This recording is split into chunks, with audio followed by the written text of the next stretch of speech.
మే 10న హైదరాబాద్లోని శంషాబాద్లో కరాచీ బేకరీ వద్ద జరిగిన ఈ ఘటనకు సంబంధించిన వీడియోలు సోషల్ మీడియాలో వైరల్ అయ్యాయి. ఈ దాడి బీజేపీ కార్యకర్తలు చేశారని, ఇందులో ఎవరూ గాయపడలేదని Shamshabad airport police station CI Balaraju బీబీసీతో చెప్పారు. ఈ దాడికి సంబంధించి కేసు నమోదు చేశామని, ఇంకా ఎవరినీ అరెస్టు చేయలేదని సీఐ బాలరాజు చెప్పారు.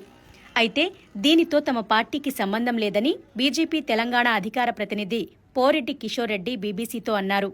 భారత్ పాకిస్తాన్ మధ్య ఉద్రిక్తతలు నెలకొన్నప్పుడు తెలుగు రాష్ట్రాల్లో కరాచీ బేకరీపై దాడి జరగడం ఇదే మొదటిసారి కాదు. గతంలో పుల్వామా దాడి సమయంలోనూ కొందరు వ్యక్తులు హైదరాబాద్లోని కరాచీ బేకరీ వద్ద ఆందోళన చేయడం, బోర్డు కవర్ చేసే ప్రయత్నాలు చేయడం వంటివి జరిగాయి. అయితే తమది ఇండియన్ బ్రాండేనని, పాకిస్తానీ బ్రాండ్ కాదని కరాచీ బేకరీ యజమానులు మే 8న వార్తా సంస్థ పీటీఐతో చెప్పారు. हमारे ग्रैंडफादर हैदराबाद में ही स्टार्ट किए थे कराची बेकरी और हम लोग आज 72 इयर्स हो गए, क्योंकि हमारे ग्रैंडफादर जब 1947 में पार्टीशन के बाद जब इंडिया आए थे तो वो अपनी एक मोहब्बत और वहाँ से अपना जो नाम है वो लेकर आए थे. 2019లోనూ కరాచీ బేకరీ యాజమాన్యం ఇలాగే ప్రకటన విడుదల చేసింది. దేశ విభజన సమయంలో పాకిస్తాన్ నుంచి సింధీలుగా పిలిచే హిందువులు పెద్ద సంఖ్యలో భారత్కు వలస వచ్చారు.